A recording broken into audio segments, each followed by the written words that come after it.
Bismillahirrahmanirrahim. Assalamualaikum warahmatullahi wabarakatuh.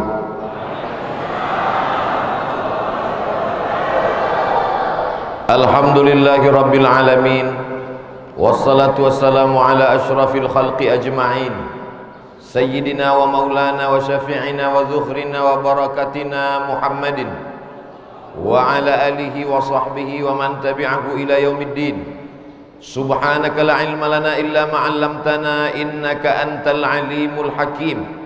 Rabbi shrah li sadri wa yassir li amri wahlul 'uqdatam min lisani yafqahu qawli. Sebelumnya saya mohon maaf, masker tidak saya pasang, nanti takutnya suara saya tak jelas. Tapi saya tidak khawatir, karena kalau video ini nanti diupload, maka tim media dari Kabupaten Tangerang itu punya aplikasi yang luar biasa, bisa merubah foto saya yang tidak pakai masker jadi pakai masker. Lama saya tadi merenung, Pak Bupati, kapanlah saya ngambil foto ini? Canggih, luar biasa. Semoga tim media mendapatkan amal jariah. Tapi muncul pula kecurigaan saya, jangan-jangan tiga yang di sebelah ini pun aslinya tidak pakai masker juga. Jangan lupa protokol kesehatan, jaga jarak, cuci tangan, hand sanitizer, karena kita masih lagi pada PPKM level 3. Insya Allah turun dan berakhir insya Allah. Ada orang yang sudah meninggal dunia 1433 tahun yang lalu, tapi omongannya sampai hari ini masih dipercaya.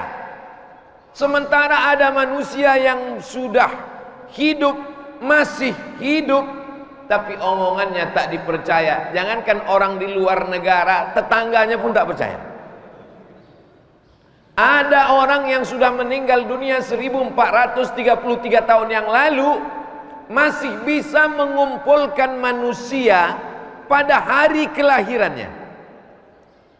Rasa-rasanya tidak akan mungkin ada momen pertemuan antara saya dengan Bapak Bupati, Wakil Bupati Tangerang. Kalau saya dengan Pak Kanwil Kementerian Agama masih mungkin ada momen pertemuan, karena sama-sama di bidang agama Islam. Kalau saya dengan Bapak Kepala Kantor Kementerian Agama Kabupaten Tangerang masih mungkin ada kemungkinan, mungkin saya ada urusan, mungkin. Tapi dengan Bupati Tangerang, dengan Bapak Dandim, dengan Bapak Kapolres, siapa yang membuat kita, saya, kami bisa bertemu hari ini? Yang membuat bertemu itu adalah Sayyidina wa Maulana Muhammad sallallahu alaihi wasallam. Pak Bupati, Pak Wakil Bupati, Bapak Kapolres, Bapak Dandim, Bapak Kanwil, Bapak Kepala Kantor Kemenak, Bapak Ketua Majelis Ulama Indonesia, Ketua LPTQ, Ketua Ikatan Dai. Lama juga saya menghafalnya itu tadi. Protokol pembawa acara dia tinggal baca, saya mengingat-ingatnya. Yang tak tersebutkan mohon maaf 10 jari aku haturkan. Insya Allah semua yang hadir ini dimuliakan Allah Subhanahu wa ta'ala. Begitu saya katakan semua yang hadir dimuliakan Allah, langsung yang online komplain. Lalu kami Pak Ustadz, yang online pun juga dimuliakan Allah Subhanahu wa ta'ala. Karena sekarang jamaah itu modelnya dua. Kalau dulu sebelum Covid kita datang tablik akbar, pengajian, maulid Nabi, Isra Mi'raj, nuzul Quran, penuh melimpah masjid. Zaman sekarang dilema, mau diundang masyarakat, kita ingin mengagungkan Nabi Muhammad, Covid masih berkeliaran. Mau tidak diberitahu, nanti jamaahnya komplain. Akhirnya jalan tengah, diundang khusus yang VVIP saja, very very important person. Tapi insya Allah di akhirat nanti yang online pun tetap juga masuk surga. Karena ada juga yang mengatakan kalau kita ikut offline nanti surganya nyata, kalau maulid online surganya online. Oh tidak, Allah tuh maha adil. Innamal a'malu bin niyat. Tadi kata Pak Bupati, Ustadz Abdul Somad sudah ditunggu 2 tahun lamanya. Saya Pak Bupati datang ke Jabodetabek, Jakarta, Depok, Tangerang, Bekasi setahun 4 kali. Setiap 3 bulan saya datang keliling selama 3 hari. Kebetulan tahun 2021 ini momen Maulid Nabi. Kebetulan Maulid Kabupaten Tangerang. Jadi rasa-rasanya selama saya tausiah baru kali inilah serentak antara Maulid Nabi dengan Maulid Kabupaten. Insya Allah kabupatennya dapat limpahan rahmat barokah Maulid Nabi Muhammad Sallallahu Alaihi Wasallam. Hanya saja bahasa Arabnya kelahiran Nabi Maulid, kelahiran kabupaten disebut hari jadi. Aslinya yang paling tua itu Kabupaten Tangerang. Pemekaran punya anak Kota Tangerang. Pemekaran punya cucu Tangerang Selatan. Yang selama ini yang selalu saya kunjungi cucunya aja. Mutar-mutar keliling di cucunya. Kakeknya tidak pernah disinggahi. Ini bisa jadi cucu kualat. Nauzubillah. Ustadz Abdul Somadnya yang salah. Hari ini saya berkunjung bersilaturahim. Siapa kira-kira yang berdoa? Saya tak tahu. Apakah Pak Bupatinya, apakah Bapak Kepala Kantor Kementerian Agamanya, atau Kiai Ketua Majelis Ulama. Tapi yang jelas ada orang tua yang sedang berbaring di rumah. Setiap maulid dia bertanya, siapa penceramah maulid tadi? Setiap hari besar agama dia bertanya, siapa yang ceramah di Masjid Agung tadi? Yang sedang terbaring itu adalah Bapak Haji Ismet, orang tua dari Pak Bupati, yang ternyata amat sangat senang menonton ceramah Ustadz Abdul Somad melalui channel Ustadz Abdul Somad Official. Jangan lupa subscribe, like, and share, and comment. Jadi kadang-kadang hidup kita ini bukan karena kerja keras kita. Kadang-kadang kebersamaan kita bukan karena jabatan dan tenaga pikiran kita, tapi karena ada doa orang lain. Saya yakin dan percaya kehadiran saya bisa satu majelis dengan orang-orang yang terhormat ini karena salah satunya adalah doa Pak Haji Ismet. Mudah-mudahan Allah berikan kesembuhan, kesehatan beliau zahir dan batin. Nabi Muhammad sallallahu alaihi wasallam, apa yang bisa kita ambil dari kehidupannya? 63 tahun mau dipres dalam ceramah 60 menit. Karena memang Abdul Somad kalau dia ceramah 60 menit sesuai dengan tertulis di botol 600 ml. Tapi saya lihat yang di depan saya tadi cuma 300 ml. Nampaknya setengah jam, tapi dikasih 2 botol, sejam juga. Kalau ada ustadz yang ngomong, saya bisa ceramah tentang Nabi Muhammad 63 tahun, bisa diceramahkan dalam 60 menit, bahasa Arabnya mustahilun. Makanya kalau ada maulid di masjid, datang. Maulid di langgar di surau, datang. Maulid di kantor Kementerian Agama, di pondok pesantren, datang. Karena sesungguhnya ceramah maulid itu saling melengkapi antara satu yang lain. Ceramahnya isinya kan sudah kami dengar. Kata pepatah orang Melayu, hafal kaji karena diulang, pasal jalan karena dilalui. Hafal kita sejarah Nabi supaya kita nanti kalau ditanya anak kita, papa, mama, ayah, ibu, Nabi Muhammad itu siapa? Jangan sampai jawaban kita cuman ABC. Nabi Muhammad namanya, ayahnya Abdullah, emaknya Aminah, lahir tahun gajah. Jangan nanya-nanya lagi. Tapi alhamdulillah orang tua sekarang cerdas-cerdas. Kalau anaknya nanya, dia sudah bisa bercerita. Jangan banyak tanya, tonton aja YouTube. Jamaah yang dimuliakan Allah.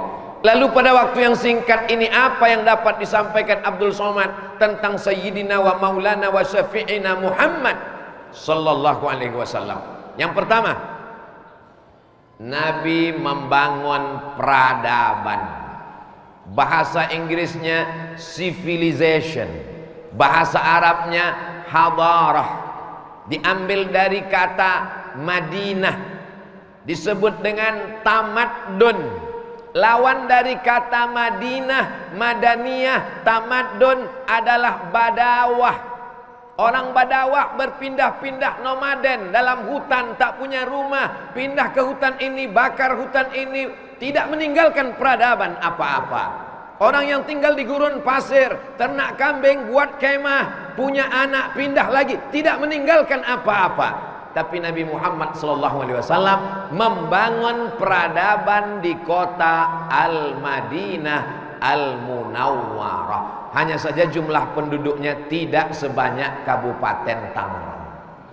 Kabupaten Tangerang ini jumlah penduduknya hampir 4 juta orang. Saya lihat-lihat di negara Eropa, penduduknya Finlandia, asal salah satu handphone terkenal yang namanya tak boleh disebutkan nanti jadi iklan gratis. Finlandia penduduknya 5 juta. Jadi kalau Pak Bupati Tangerang ini ke Eropa, sudah bisa jadi presiden. Karena mengatur 4 juta orang itu bukan mudah. Nabi Muhammad SAW membangun peradaban di kota Al-Madinah Al-Munawwarah, maka disebut dengan peradaban Islam yang madani. Islam tidak hanya bercerita tentang darah haid, darah bisul, darah nifas, darah wiladah, darah melahirkan, darah nyamuk, darah jerawat. Islam tidak hanya bercerita tentang air suci mensucikan, air laut, air sungai, air mata air, air salju bisa dipakai berwudu, air kelapa bisa diminum tapi tidak bisa mensucikan. Islam berpikir tentang universal, lebih besar daripada itu, membangun peradaban. Yang pertama dibangun bukan fisiknya. Maka kalau kita ke Madinah, kita tidak bisa melihat mana istana Nabi Muhammad SAW, mana meja kerja dan kursinya terbuat dari emas. Tidak ada. Yang dia bangun adalah peradaban investasi sumber daya manusia. Yang pertama dia lakukan rekonsiliasi kota Al-Madinah Al-Munawwarah. Di Madinah bukan cuma ada orang Islam, ada Yahudi Bani Nadir, ada Yahudi Bani Quraizah, ada Yahudi Bani Qainuqa, ada Yahudi Khaybar, ada orang musyrik, ada orang tidak beragama mulhid, ada orang Islam, sama-sama tinggal di kota Al-Madinah Al-Munawwarah. Bagaimana dengan Tangerang?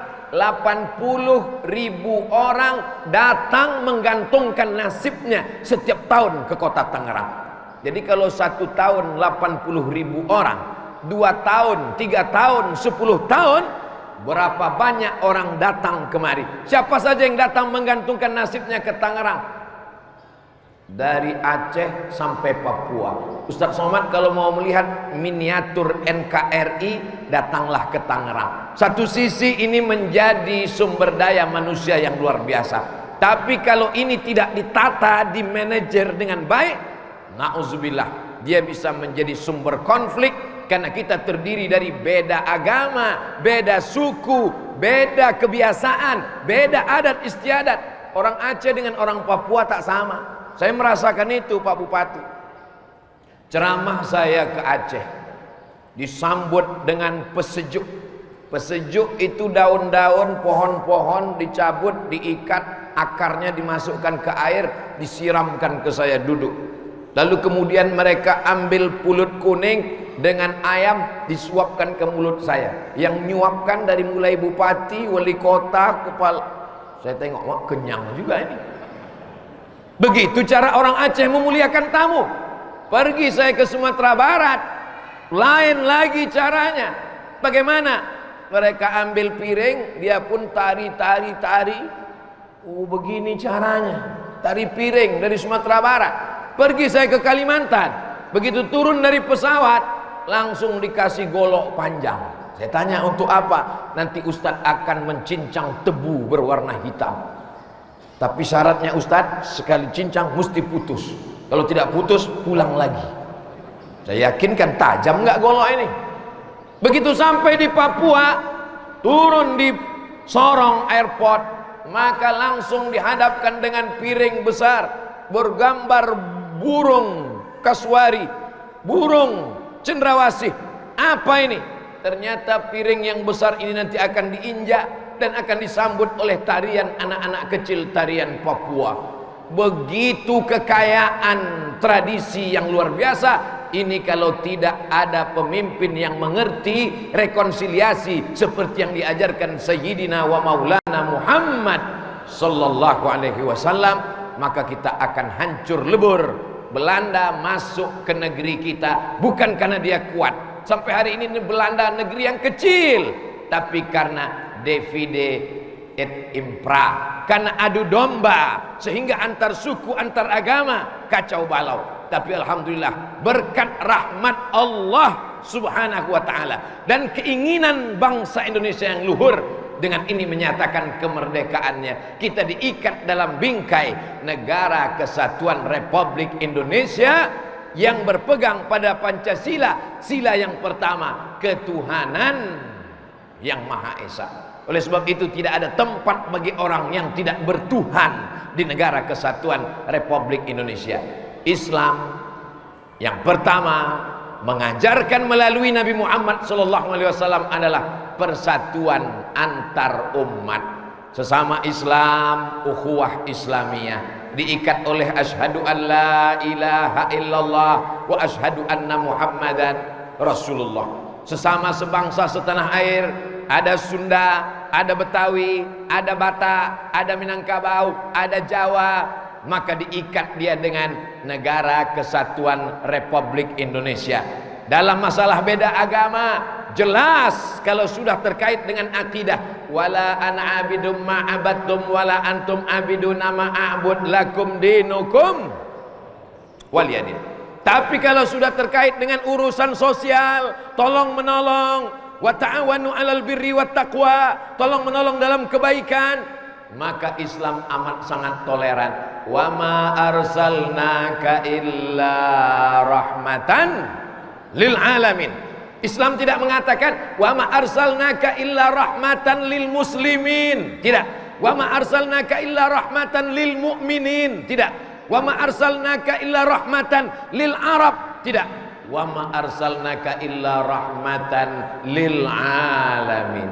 Ada seorang warga kota Madinah namanya Asma, agamanya Islam, dia muslimah, tapi emak kandungnya non muslim, datang dari kota Makkah.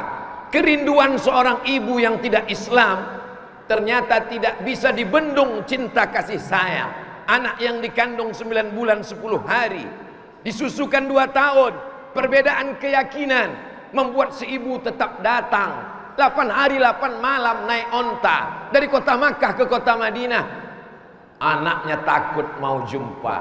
Lalu dia melapor ke Nabi Muhammad SAW, ya Rasulullah, ummi qadimat, ibu saya datang, wahya raghibatun, dia sangat rindu ingin jumpa dengan saya. Afa asiluha, bolehkah saya menyambung silaturahim dengan ibu saya yang berbeda agama itu? Kata Nabi, siliha, sambung silaturahim dengan ibu. Afa u'tiha, bolehkah saya memberikan hadiah, kenang-kenangan, cenderamata, pelipur lara, pengobat rindu, penenang duka? Kata Nabi, i'tiha, berikanlah dia hadiah. Barulah umat Islam sadar. Padahal waktu itu mereka takut karena orang di Makkah musyrik, menyembah Lata, Uzza, Manat, Hubal, Jibti, Taghut, Naham. Islam mengajarkan, la yanhakumullahu 'anil ladzina lam yuqatilukum fid din. Kalau mereka orang yang berbeda agama denganmu itu tidak mengusirmu dari kampung halamanmu, tidak memerangimu, walam yukhrijukum min diyarikum, tidak menghalau kamu, tidak mengusir kamu, tidak mendeportasi kamu, antabarruhum, buat baiklah kepada mereka, wa tuqsitu ilaihim, bersikap adillah kepada mereka. Ajaran yang dibawa oleh Nabi Muhammad sallallahu alaihi wasallam, itulah yang membuat Islam bisa sampai ke Andalusia. Islam berkembang sampai ke Bahrul Qazwain, Teluk Kaspia, Caspian Sea. Islam sampai ke Nusantara dengan kelembutannya, dengan kebaikannya. Mereka tahu bahwa di Kudus, di sana ada saudara-saudara kita yang lebih tua. Mereka amat sangat menjaga persaudaraan. Kebetulan saya ketika di Mesir kuliah, ada kawan sahabat saya dari Kudus. Apa kata kawan saya? Kami di Kudus kalau Idul Adha tidak menyembelih sapi. Kenapa? Saya tidak pernah Idul Adha di Kudus. Ziarah ke makam Sunan Kudus, ziarah ke Masjid Kudus, saya lihat menaranya seperti candi.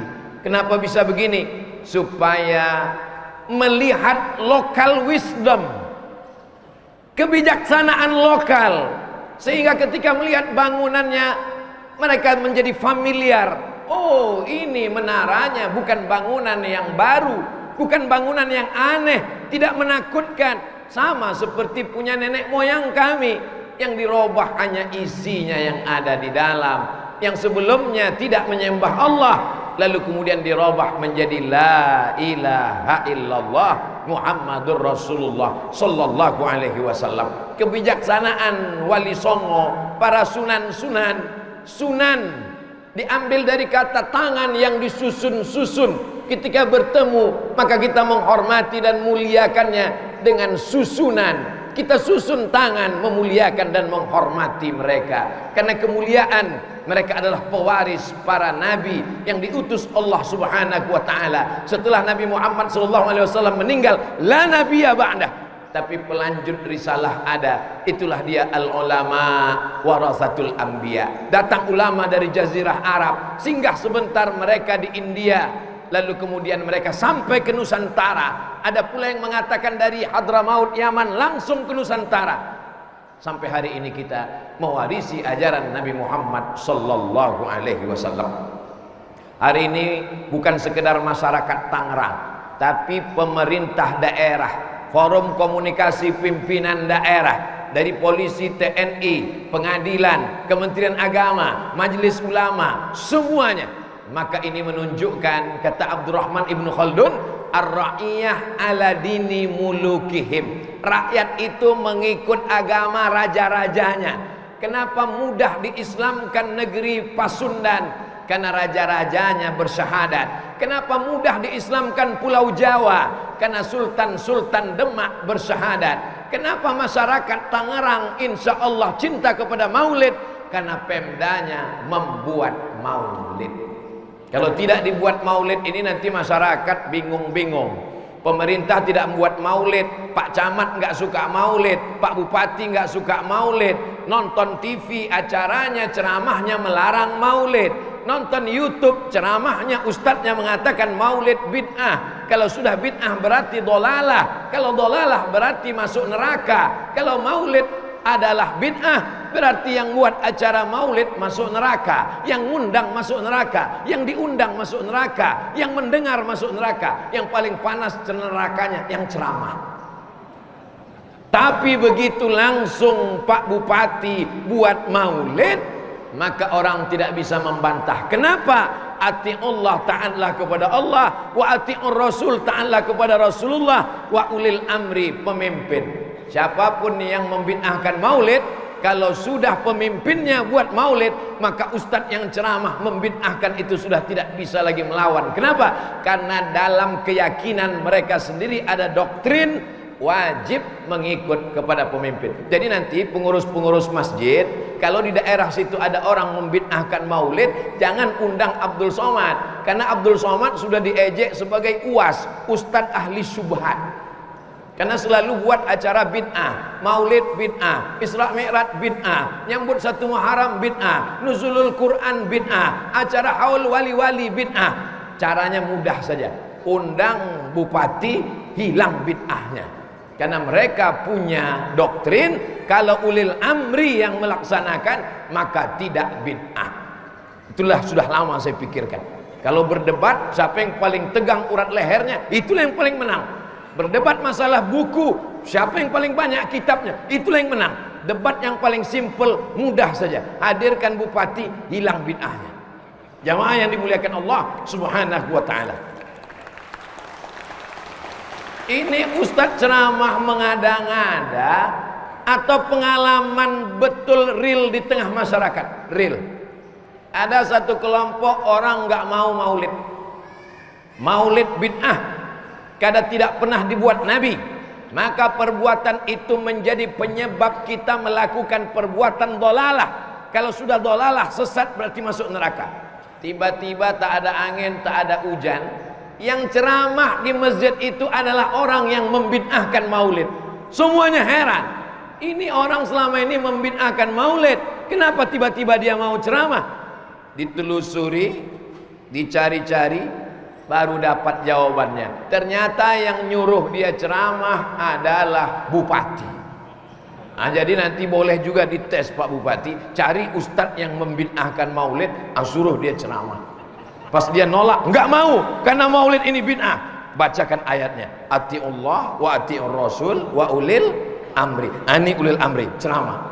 Kalau enggak berarti enggak taat pada pemimpin. Ini yang tidak bisa dilakukan Ustadz Abdul Somad. Karena saya tak punya kekuasaan. Saya memang ingin menjadi guru agama, menjadi guru bagi keluarga, menjadi guru bagi umat. Alhamdulillah, dengan berceramahnya saya di depan forum komunikasi pimpinan daerah Kabupaten Tangerang, maka insya Allah masyarakat Tangerang pun percaya kepada maulid Nabi Muhammad sallallahu alaihi. Kalau tidak dilakukan Nabi, bid'ah. Orang ngaji di pondok hatam kitab sampai berpuluh-puluh tahun, tapi ada orang yang ngajinya simple, cuman 5 jari. Kalau tidak dilakukan Nabi, bid'ah. Ada imam namanya Imam Ahmad bin Hambal, pendiri mazhab Hambali, tinggalnya di Baghdad, Irak, meninggal tahun 241 Hijrah. Dia punya anak namanya Abdullah. Abdullah ditanya orang, "Hai Abdullah, ya, kamu punya bapak namanya Imam Ahmad bin Hambal?" "Betul." "Bapakmu sholatnya satu hari berapa rakaat?" Abdullah menjawab, "Bapak saya sholat satu hari salasami'ati rakaat, 300 rakaat." Imam Ahmad bin Hambal sholat satu hari 300 rakaat. Lalu apa hubungannya dengan maulid? Kalau tidak dibuat Nabi, bid'ah. Berarti Imam Ahmad bin Hambal melakukan bid'ah karena Nabi tidak pernah sholat 300 rakaat. Sekarang kita sedang inventarisir siapa saja ulama yang pelaku bid'ah. Ada namanya Imam Ahmad bin Hambal. Masih yang tadi juga Pak Ustadz, masih yang tadi. Dia kalau sholat, dia baca doa, Rabbighfirli wali walidayya wali Muhammad bin Idris Asy-Syafi'i. Ya Allah, ampunkan aku, ampunkan dosa ayah ibuku, ampunkan dosa Imam Syafi'i. Karena dia berguru dengan Imam Syafi'i. Ketika Imam Syafi'i pindah dari kota Madinah singgah ke Baghdad, sebelum ke Kufah, sebelum ke Mesir tahun 200, meninggal tahun 204 di Mesir. Maka dia sempat bersahabat, berteman dan berguru dengan Imam Syafi'i. Didoakannya arba'una sana, 40 tahun. Dia tambah dalam bacaan doa solatnya, Rabbighfirli wali walidayya wali Muhammad bin Idris Asy-Syafi'i. Ya Allah, ampunkan aku, ampunkan ayah ibuku, ampunkan Muhammad bin Idris Asy-Syafi'i. Apa hubungannya dengan maulid? Kalau tidak dibuat Nabi, bid'ah. Berarti Imam Ahmad bin Hambal sudah 2 kali buat bid'ah, karena Nabi tidak mengajarkan doa Rabbighfirli wali walidayya wali Muhammad bin Idris Asy-Syafi'i. Saya tidak ajak Bapak Ibu untuk baca doa ini, tapi kalau mau mendoakan Abdul Somad seperti doa Imam Ahmad bin Hambal, boleh juga. Rabbighfirli wali walidayya wali Ustadz Abdul Somad. Tidak bid'ah. Ada namanya Imam Ibnu Taimiyah. Ibnu Taimiyah punya murid, muridnya memperhatikan gurunya 24 jam. Ternyata Imam Ibnu Taimiyah selesai sholat subuh, dia memandang ke atas langit, dan Masya Allah, ada kaligrafi, la ilaha illallah Muhammad Rasulullah. Imam Ibnu Taimiyah selesai sholat subuh, dia memandang ke langit, baca Al-Fatihah sampai terbit matahari. Bismillahirrahmanirrahim. Alhamdulillah rabbil alamin arrahmanir rahim maliki yaumiddin iyyaka na'budu wa iyyaka nasta'in ihdinas siratal mustaqim siratal ladzina an'amta 'alaihim ghairil maghdubi 'alaihim waladdallin amin. Tidak pernah dilakukan Nabi. Tidak ada hadis menyebutkan bahwa Nabi selesai sholat subuh duduk di masjid memandang ke langit baca Al-Fatihah sampai terbit matahari. Tidak ada. Yang ada dalam hadis Sunan Tirmidzi, sholat subuh berjamaah, duduk berzikir mengingat Allah sampai terbit matahari, sholat sunat isyraq 2 rakaat. Memang ada, tapi duduk baca Fatihah dari awal sampai akhir tidak ada. Kalau begitu Ibnu Taimiyah pun melakukan bid'ah, karena definisi bid'ah begitu pendek. Kalau tidak dilakukan Nabi, bid'ah. Jamaah yang dimuliakan Allah SWT, yang faham alhamdulillah, yang tidak faham ulang 2-3 kali. 3 kali tak juga paham, makan kue kotak. Poin yang pertama adalah kalau kita bid'ahkan saudara kita yang seiman, ini baru intern, belum lagi dengan yang berbeda keyakinan, belum lagi dengan yang berbeda agama. Kalau sesama kita saling membid'ahkan padahal itu hanya masalah khilafiyah, ingatlah ketika kau katakan kepada saudaramu ini bid'ah, maka sesungguhnya kau sudah mengatakan kamu sudah masuk dalam dhalalah. Dan kalau sudah kau katakan dolalah, berarti sama dengan kau katakan kau menjadi penghuni neraka. Nata'awan fi mattafaqna, mari kita tolong menolong pada perkara yang kita sepakati. Wa nata'awan fi makhtalafna, mari kita berlapang dada menerima perbedaan. Inilah yang bisa membuat kita hidup bersama di Kabupaten Tangerang sebagai model salah satu kabupaten, dan ini akan ditularkan untuk seluruh kabupaten kota di Negara Kesatuan Republik Indonesia insyaallah. Amin. Tangerang banyak gula-gulanya. Prinsipnya di mana ada gula di situ ada semut. Karena banyak gula di sinilah maka banyak orang berdatangan dari Aceh, Sabang sampai Papua, menggantungkan hidupnya, bisnisnya, dagangannya, tanahnya subur. Dari mana Ustaz tahu tanah Tangerang ini subur? Nih bunga-bunga bisa tumbuh di atas keramik. Masjidnya cantik, megah, luar biasa. Ini menunjukkan bahwa orang-orang yang berada di atas tanahnya subur pikiran dan hatinya karena takut kepada Allah, karena cinta kepada Nabi Muhammad sallallahu alaihi wasallam. Ini poin yang pertama, rekonsiliasi nasional. Langkah pertama Nabi Muhammad di kota Al-Madinah, isi piagam Madinah 12 pasal. Di antara pasal-pasalnya, semua yang tinggal di kota Madinah walaupun berbeda agama, maka dia bertanggung jawab yang sama menjaga keamanan kota Al-Madinah Al-Munawwarah. Kalau mau tahu 12 pasal isi piagam Madinah, beli kitab buku Ar-Rahiq Al-Makhtum. Tapi kami nggak bisa bahasa Arab Pak Ustadz, beli terjemahannya. Di bulan Ramadan usahakan beli buku sejarah Nabi. Yang sudah punya Ar-Rahiq Al-Makhtum, juara 1 lomba musabaqah, bukan tilawatil Quran, lomba menulis sejarah Nabi.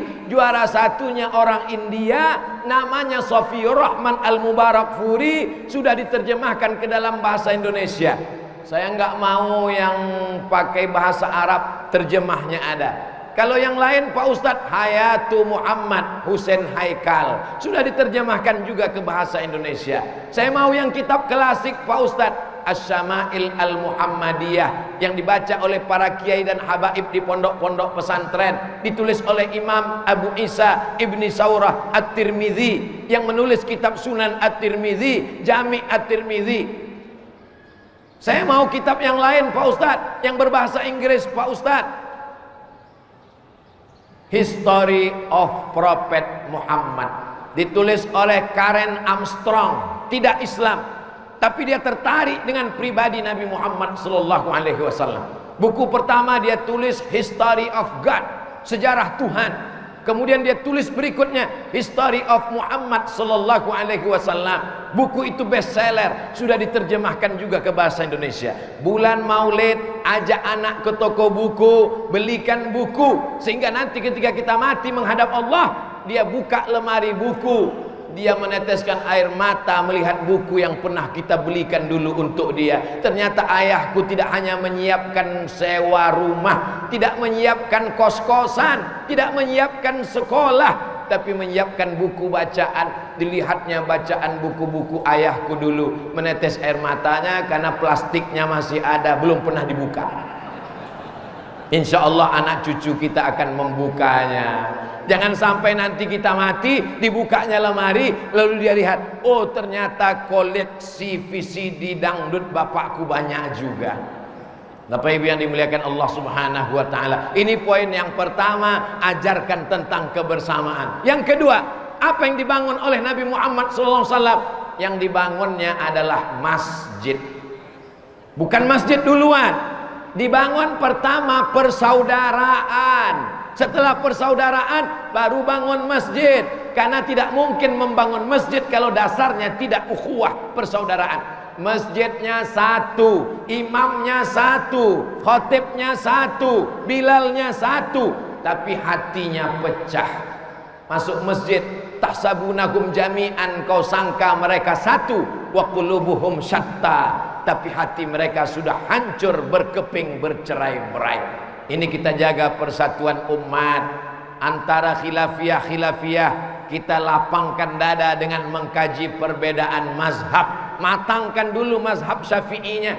Dari mulai matan takrib, dari matan takrib Fathul Qarib, naik lalu kemudian sampai kepada I'anatul Talibin, khatam i'anah, masuk fikih yang besar Al-Mahalli, baca kitab Majmu' Syarah Muhazzab. Setelah matang mazhab Syafi'i, silakan mazhab Hanafi, silakan baca mazhab Maliki, silakan mazhab Syafi'i, silakan mazhab Hambali.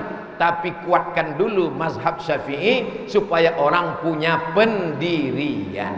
Jangan sampai dia bingung, baca langsung 4 mazhab, tidak punya pondasi. Lama-lama pas ditanya, mana yang kau pegang? Aku sudah tidak bermazhab karena aku bingung terlalu banyak mazhab. Langsung saja ke Al-Quran dan Sunnah. Ada sekarang orang yang semboyannya mari langsung ke Al-Quran, tapi begitu dilihat Qurannya, Quran terjemahan depan. Yang nerjemah siapa? Ulama. Ternyata kita bisa paham Quran melalui terjemahan ulama. Jadi sebenarnya kita kembali ke Quran, kembali ke hadis melalui ulama. Alhamdulillah, kita bersama dengan Ketua Majelis Ulama mengirimkan para dai ke masjid, ke surau, ke langgar dan musalla, pendidikan umat. Sekarang orang tidak mau memasukkan anaknya ke pesantren. Saya nggak mau anak saya di pesantren, Pak Ustadz. Kenapa, Bu? Saya sudah lihat ke sana, santrinya 1000, WC-nya 10. 880 pondok pesantren di Kabupaten Tangerang sudah dibantu pemerintah daerah lebih dari 200 pondok pesantren. Loh, Ustadz tahu informasi ini dari mana? Tadi ketika Pak Bupati ngobrol dengan Pak Kanwil, saya nguping. Oh, ternyata pondok pesantren dibantu. Akhirnya terwujudlah ini. Bapak Ibu yang dimuliakan Allah Subhanahu wa taala, Ustadz berceramah di atas mimbar, khutbah Jumat. Marilah kita selamatkan anak kita dari sekuler, dari liberal, dari ateis, dari komunis. Jamaahnya. Tapi ada orang yang tidak ceramah, tidak menggelegar, tidak berapi-api, tapi cukup dengan tanda tangannya. Tahun ini APBD untuk pondok pesantren sebanyak, selesai.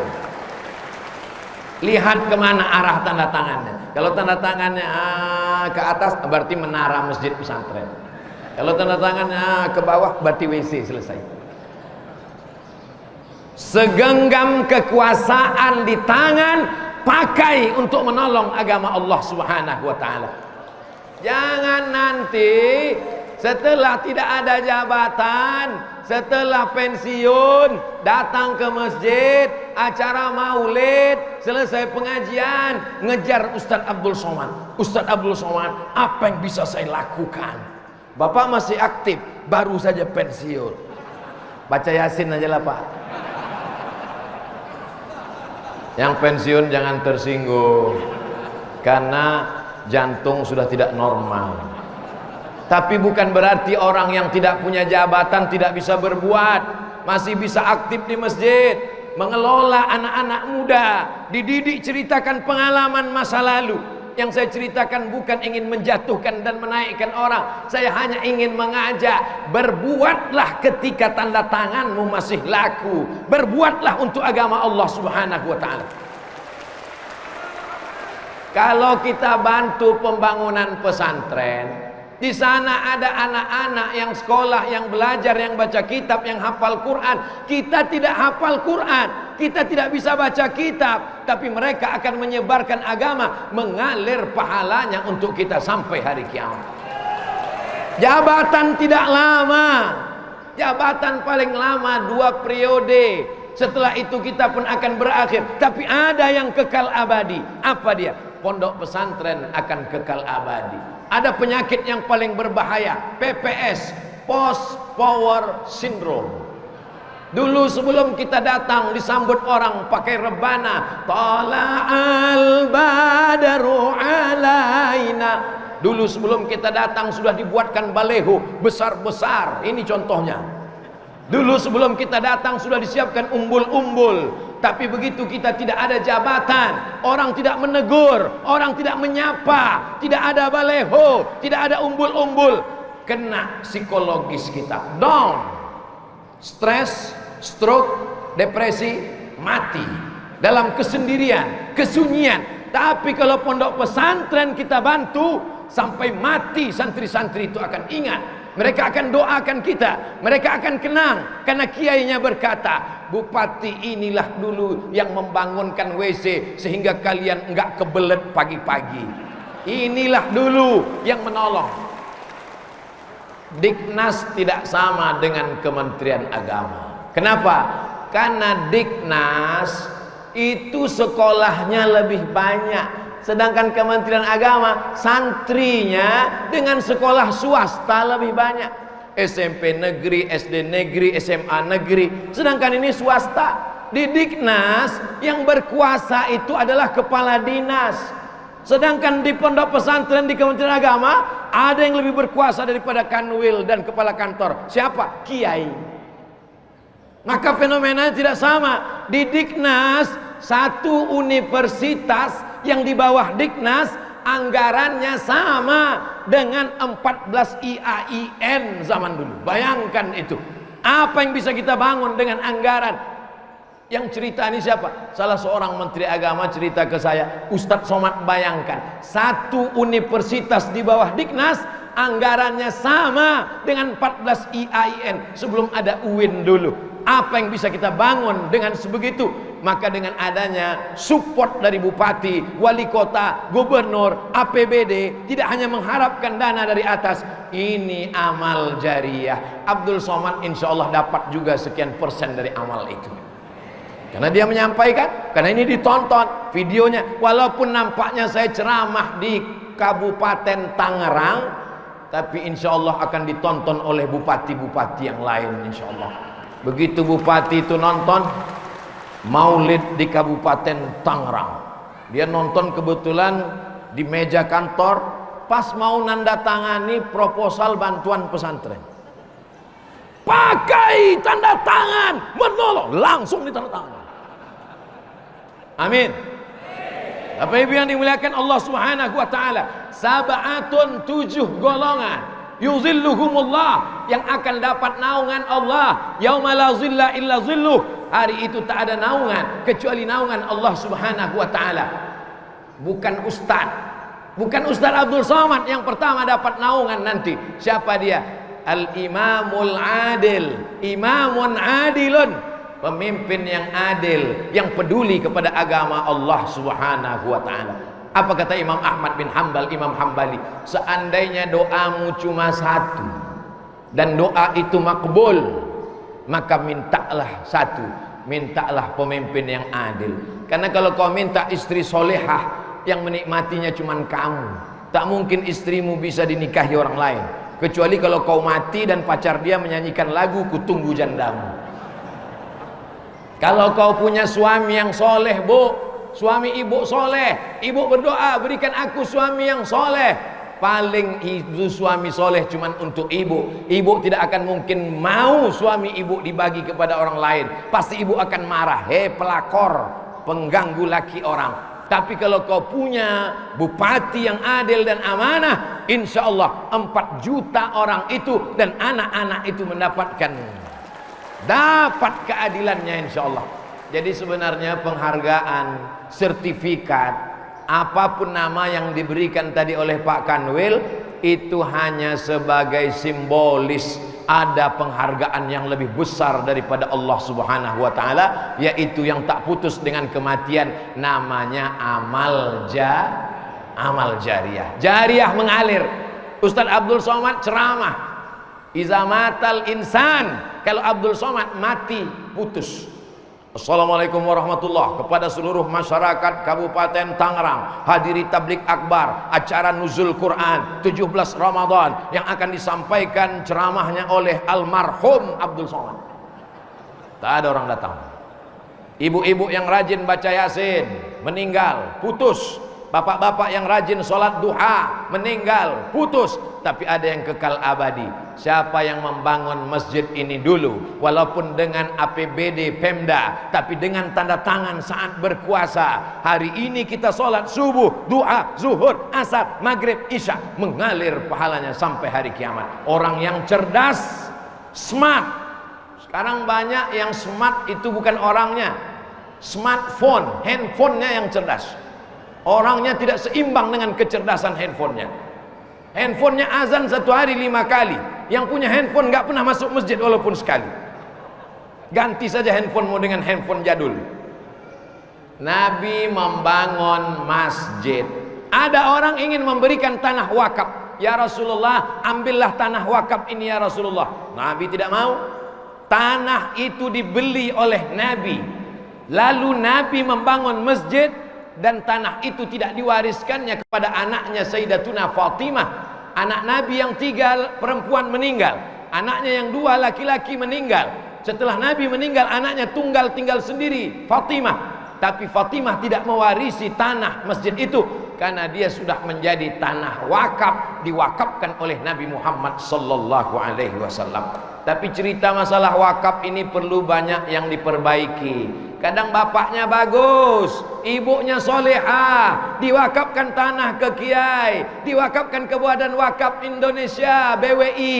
Lalu kemudian hari berganti, musim berubah. Dulu tanah itu tempat jin buang anak. Orang takut beli tanah itu karena banyak hantu setan, genderuwo, sundel bolong, nyi blorong. Tapi sekarang sudah ada mall, tanahnya jadi mahal, 1 meter 5 juta. Datang anaknya menjual karena dia yang memegang sertifikat. Ustadz kiai yang ada di atas diusir.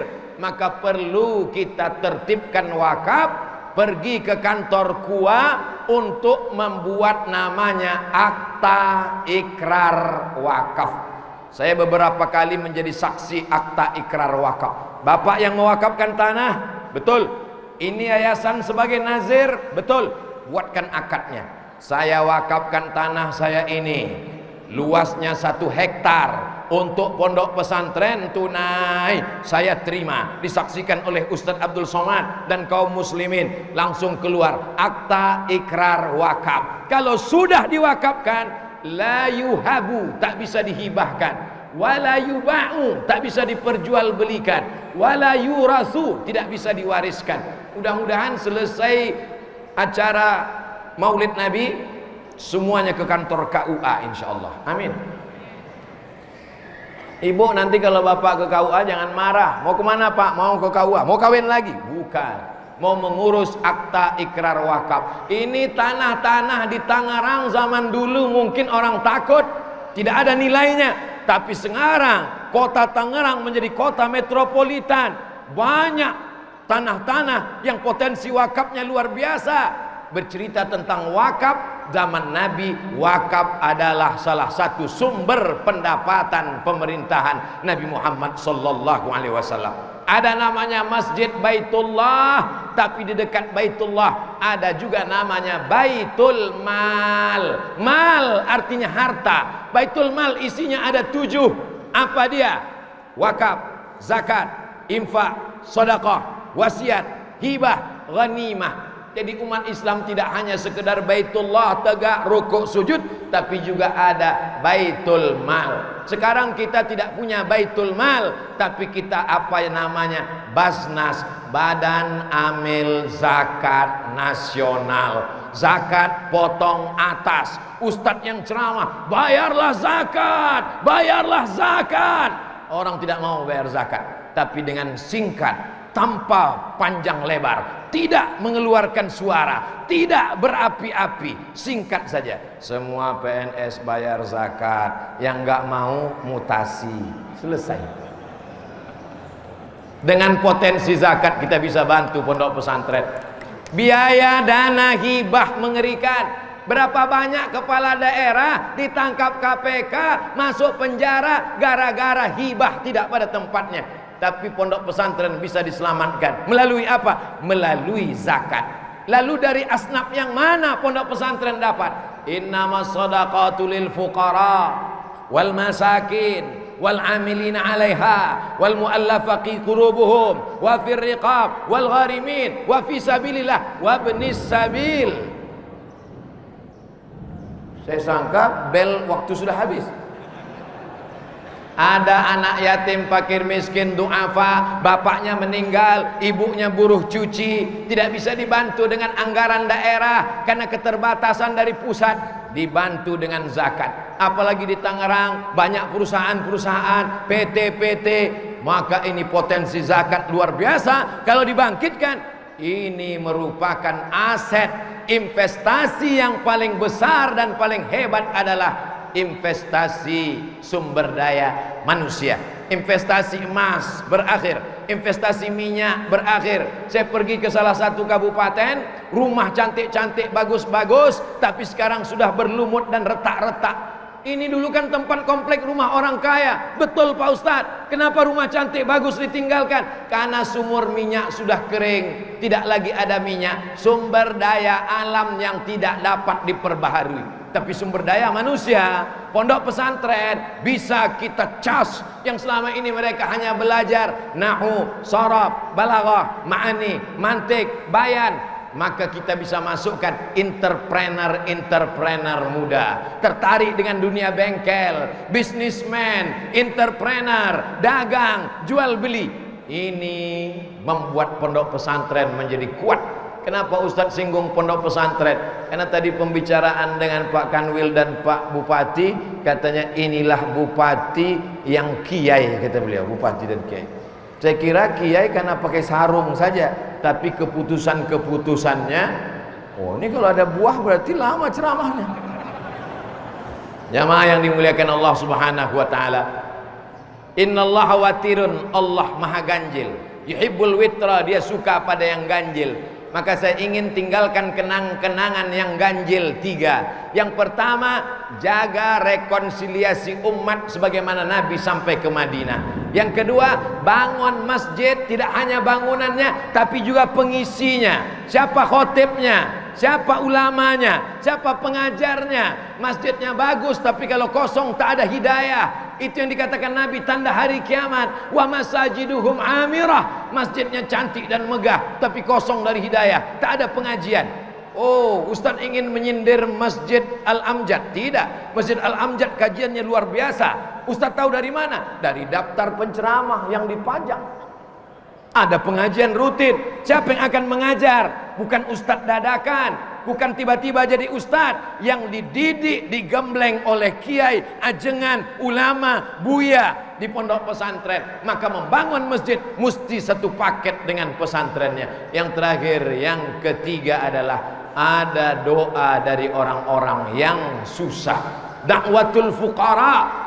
Maka orang miskin dari dulu sampai sekarang tidak pernah selesai. Tapi bukan berarti kita pelihara, kita tingkatkan ekonomi umat. Yang selama ini hanya buruh cuci dari rumah ke rumah, kita bisa berikan dia mesin cuci supaya bisa buka laundry kecil-kecilan. Sehingga tahun ini dia menjadi penerima zakat, tahun depan dia akan menjadi muzakki. Tengah malam dia mengangkatkan tangan, turunkan rahmat ke negeri ini ya Allah. Doa mereka itulah yang dikabulkan Allah Subhanahu wa ta'ala. Itulah yang dapat disampaikan Al-Fakir Abdul Somad. Kenapa Ustadz ceramah ditutup 3? Karena tadi saya mulai pukul 9.40, sekarang sudah jam 10.40. 1 jam saya ceramah. Masih 36. Berarti tak sama jam sini sama jam sana. Saya pakai jam yang sana. Jamaah yang dimuliakan Allah Subhanahu wa taala, Ustadz Abdul Somad ceramah Maulid Nabi sekaligus ulang tahun Kabupaten Tangerang yang ke-389 tahun. 4 abad, 400 tahun.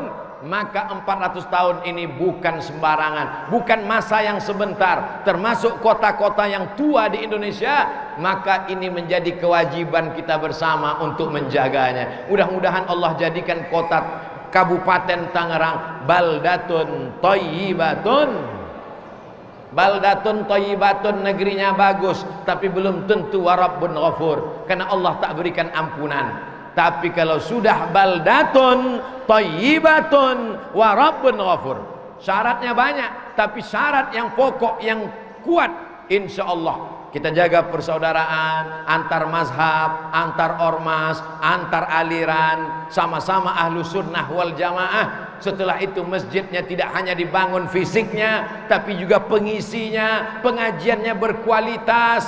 Ada kajian akidah, wujud qidam baqa mukhalafatul hawadisi, qiyamuhu binafsihi, wahdaniyah qudrat iradat ilmun hayat sama basar kalam. Ada juga kajian tauhidnya, kajian hadisnya, baca Riyadhus Shalihin, baca Bulughul Maram. Maka insya Allah inilah yang akan menjadikan negeri ini tetap selamat sampai hari kiamat.